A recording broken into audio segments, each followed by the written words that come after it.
Yeah. So then we're going to move on to the next one, which is whole berry, though. Correct. Different ball game. Yeah, so that's totally a different ball game, because now we've destemmed everything, and the beauty of our system here at Crushpad when it comes to processing the fruit is that we have an actual sorting table for the berries themselves. A lot of the varieties that actually do some stem inclusion, like Pinot and Syrah, we basically forego the sorting table as far as the berries are concerned, because as far as Pinot is concerned, the skins are so fragile, it pretty much falls apart, and it becomes soup. But Cabernet is a very hardy grape, very thick skins, very small berries, and they bounce really nicely on that shaker table, and you can actually take away any tiny shot berries that have that little drop of acid, that if you have one in a bin that you're fermenting won't be a big deal, but if you have 5% of your fruit being these little green shot berries, it's going to affect your acid profile. So that's one option that you can use the sorting table, the berry sorting table, shaker table. The other one is to actually take out any really high dehydrated berries, because those can impart higher sugar levels, which can then again give you a higher starting value as far as Brix is concerned, which means you got to ameliorate more if you want to achieve your target alcohol. Yeah. And what about crushing versus whole berries? That kind of, to some extent, comes into the style of wine you want to make. Okay. If you want to make a very robust, very fruit-forward, kind of cult-style Napa Cab, you pretty much don't worry about splitting any of the berries. You just let the berries fall into the bin. The weight of the berries is going to do its own little bit of crushing anyway. The fruit at the bottom of the bin is going to split open, and you're going to end up with about 15-20% split berries. Okay. Whereas if you want to have a little bit more juice extracted early, and release some of the seeds so that the tannins can be parted a little bit earlier, then you look at doing some level of splitting, anywhere between, 30 to 50% split berries versus the balanced whole berries, to kind of get a mixture of the two in your fermenting bin. Okay. So again, fruit-forward style of wine, mostly whole berry, if not all whole berry, and then a little more restrained, sturdy tannin type of wine, you would want to split some of the berries, if not half of them. Okay. Yeah. The next one is adding sulfur during crush. Yes. So sulfur dioxide, we do have it here in the wine plan. Yes, and winemaker's discretion. You notice there's no. Right. Because we need to have some level of protection early on in the must, because we do quite a bit of soaking with certain varieties. Cabernet normally sees a cold soak of about 2 to 3 days. Yeah. Okay. But there are instances where there can be some mildew attached to the cluster, even though the sorting table should take care of all that. But there can be spores that you can't see that could find their way into the bin that you need to hold back down. So that's where sulfur comes in. You also have some level of yeast that comes in. There's thousands of different yeast strains out there in the vineyard that are on each berry that could potentially start some level of fermentation before you really want to get the activity started, due to the cold soaking that you want to do. So by adding the sulfur, you're also inhibiting any of these native yeasts to actually do any kind of work. Fermentation. Yes. So the next step on here is cold soak or cold maceration. Yeah. For Cabernet Sauvignon, how come and how long? So with Cabernet Sauvignon, it can be called pre-fermentation maceration, because there are instances where we actually just soak the bins right here in the cellar floor at ambient cellar temperature, roughly around 60 degrees Fahrenheit. Our cold room is set at about 45 degrees. We do Pinots in there, we do Zinfandels in there. It really helps bring out more of the fruit and floral components of a given variety, whereas if you do ambient soak, you're doing it more for just homogenizing the bin, also getting color extraction happening prior to your fermentation starting, and getting to a more accurate sugar level so that then you can be a little bit more correct in terms of your amelioration if you're going to be needing to do any. So the soaking period does help in developing some flavors, but with Cabernet, it's for the most part for color extraction as well as getting homogenization of the bin happening. And generally 2 to 3 days for Cabernet Sauvignon?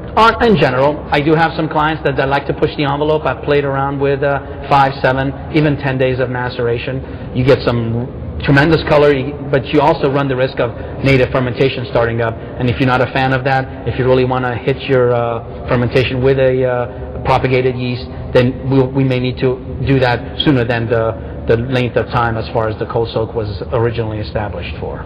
The next step of the wine plan is the use of enzymes. Yeah, so Stuart, now we have color enzymes and we also have tannin enzymes or tannin additions. You know, there are some freeze-dried tannins that we like to add. As far as color enzymes are concerned, if you're a really big fan of highly extracted wines, the color enzymes actually help break down the anthocyanins in the skins, and you can actually get this color extraction happening early, which is really the crucial point for getting color established into your wine. Right. It also helps in stabilizing the color, so that long-term, through barrel aging and then bottle aging, you have this deep, opaque color. Couple that with tannin adjustment, especially with Cabernet, it's more so for color stability than tannin impression, because you're going to get plenty of that from the skins and the seeds. There's really two options for fermentation vessels for Cabernet Sauvignon. Yes, Stuart. The first one, the standard one, is our ferment bins. We can fit roughly 2 barrels worth of fruit in one of those plastic tea bins, ferment bins. They're also then very, very helpful when it comes to the cap management, which we'll get to in a couple of seconds. It helps you with doing punch downs. You can do submerged cap, and you can also do pump overs. The other option is to go with the oak barrel. We actually have some puncheons that we have. It's still kind of in a very experimental phase, but we see that it does help in retaining better temperature control, not temperature control, but keeping the temperature warmer, and also imparting a little bit of excess with tannins, which again help in stabilizing the color. Yes. As far as yeast is concerned, there's two choices. You can go with cultured, which is the propagated yeast that we actually rehydrate here in the cellar and add to the fermenting bin, or you can go native. Totally the client's choice. I clearly have a preference. I prefer to go with cultured yeast.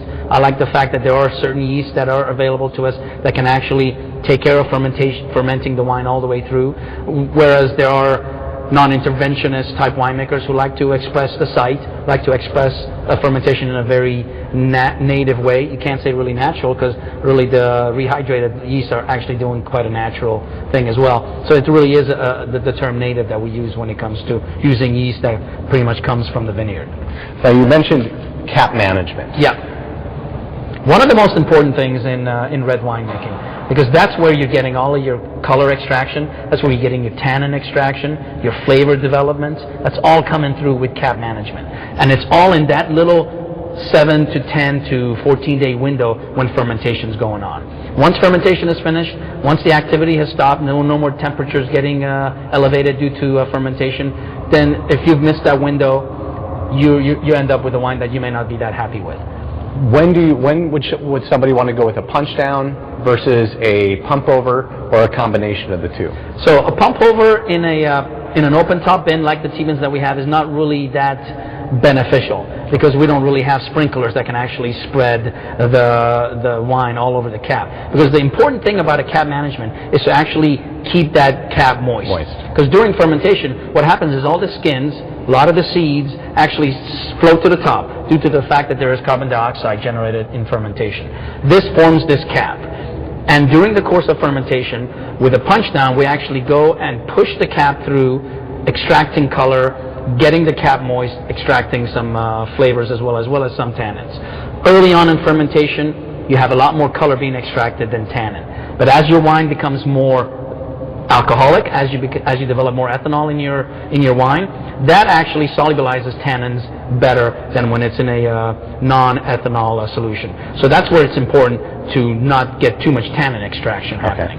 Which is why you see, as a punch down wine, if you're making a wine in a punch down method, you do quite a bit early on, and then you really slough off and do 2 or 3 during the end of fermentation.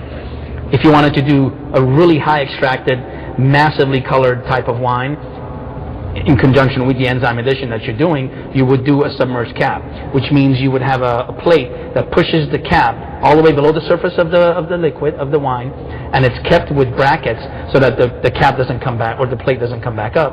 And we actually leave this wine, or this cap, submerged for 2 to 3 days, until we get down to about, I want to say 15 to 12 degrees Brix, because then you have a little bit more ethanol than you have sugar, and that's where the tannin development comes in, and you want to back off on keeping constant contact with the skins and the seed.